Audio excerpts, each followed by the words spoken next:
glass fiber cables, lithium-ion cells, and silent drones slicing deep into Ukrainian defenses. And behind it, Beijing's fingerprints. Washington just pulled back the curtain. For years, the war in Ukraine has been a brutal, grinding match between Moscow's massive firepower and Kyiv's desperate ingenuity. Russia's reliance on drone swarms and one-way loitering munitions has grown.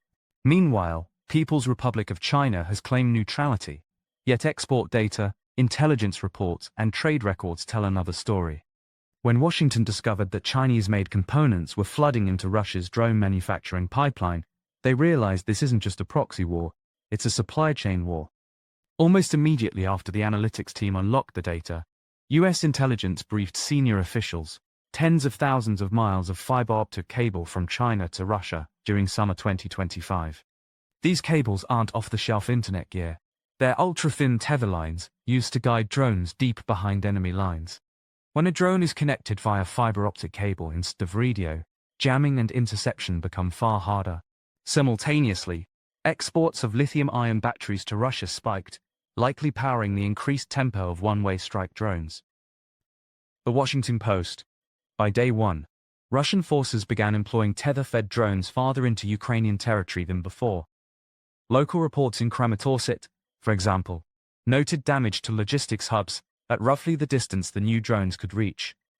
The Ukrainian air defenses, built to counter radio-controlled FPV drones and missiles, found themselves exposed. The wired drones circumvented typical EW electronic warfare jamming, forcing Kyiv to improvise. Washington watched this unfold with alarm, a new enabler in Russia's arsenal, and the key supplier? China. By day 3, the US had to update its threat assessment. The new Russian tactic: saturate the battlespace with long-range tether drones, destroy supply nodes, anti-radar systems, and warehouses behind the front lines, then strike with artillery and armor when the defenses are weakened. Drones soften, tank move, as one think tank described. On the diplomatic front, Washington prepared to confront Beijing. The US flagged that not only components, but Chinese engineers reportedly traveled to Russia to assist drone manufacture. Reuters' China's official position remained unchanged. No lethal weapons supplied, strict controls in place. But the evidence was mounting. Within 1 week, Russia's drone launch rates soared. Data show launches rising from about 200 week in late 2024 to over 1,000 week by March 2025. Behind that ramp-up, supply chains of Chinese origin. The production line inside Russia, specifically at IEMZ Kupol, benefited from Chinese expertise and parts.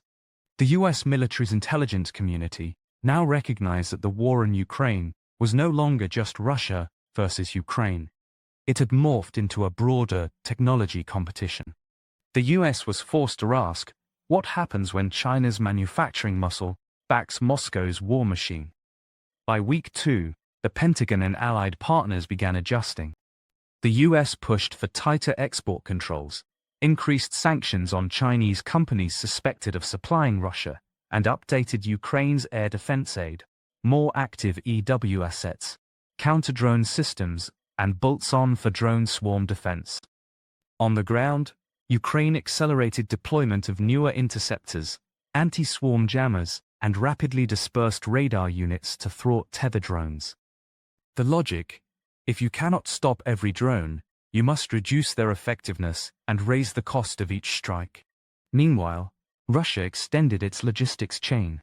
It moved drone kit production deeper into friendly territory, shielded by the fact that Chinese supply routes are integrated into global civilian commerce and thus harder to track or block. After a month, the impact was visible.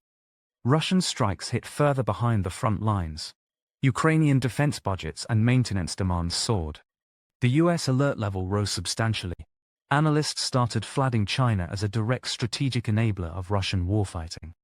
In parallel, China presented new drone swarm systems and intelligent unmanned weapons in its September parade, a public signal that it is not simply an arms exporter to Russia, but is racing to its own unmanned dominance. For Washington, the strategic calculus changed. The US and its allies must now treat China not only as a peer competitor, but is a behind-the-scenes enabler of an adversary. The term dual-use tech took on a sharper meaning. 3 months in, this conflict has begun reshaping alliances. US policymakers argue that China's supply chain assistance to Russia undermines global norms and challenges US military dominance. European countries face pressure. Should they tighten export controls even against China?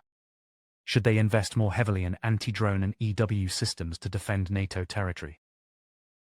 On the battlefield, Russia's higher strike tempo forces Ukraine to divert more resources into air defense and less into offense, dragging out the war, increasing attrition, and altering the balance of power. At 6 months, we must ask, what if China and Russia convert this into a formal strategic pact? Drones, electronics, shared R&D, and coordinated operations. The US could find itself facing a resurgent Russian military, armed with Chinese manufacturing, and behind-the-scenes Chinese R&D. The tactical shift, tethered drones and drone swarms, become the new front line. The strategic shift, US dominance is challenged not on the open battlefield, but in the supply chain, in the factories, in the silent corridors of export law. If the US and its allies do not act, ramping up counter-drone defenses, securing key export controls, and disrupting the manufacturing enablers, the next silent war may begin, far from Ukraine's step. So here's the question: will Washington shut the supply lines and force Beijing's hand, or will China remain the invisible arms merchant behind Moscow's drone onslaught? What do you think will happen next? Let us know in the comments, and please subscribe to help this channel grow, as we will be providing video daily of all world news.